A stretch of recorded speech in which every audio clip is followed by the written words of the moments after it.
Hello, ఏంట్రా అబ్బాయి పూలు ఇంకా రాలేదు? రేపు సాయంత్రం కదా బాబాయ్ పెళ్ళి. రేపు పొద్దున 10 గంటలకు పట్టుకొస్తాను, సరేనా? నువ్వేం టెన్షన్ పడకు.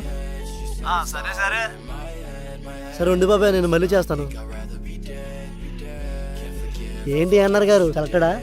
లేదు బ్రదర్, రిజెక్టెడ్. బండిది. అదేంటి మరి అంత హ్యాపీగా ఉన్నారు?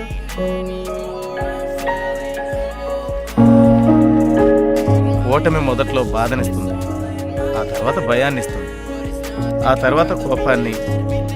అవన్నీ దాటేశాక ఇంకేముండదు, దాంతో స్నేహం తప్ప. ఎంజర్ గారు, ఇవన్నీ మీరు రాసి పెట్టుకుంటారా లేదంటే అలా వచ్చేస్తాయా? ఏదైతే ఏమైందిలేండి, మన వెళ్ళి మనం మొక్కలతో మాట్లాడుకుందాం.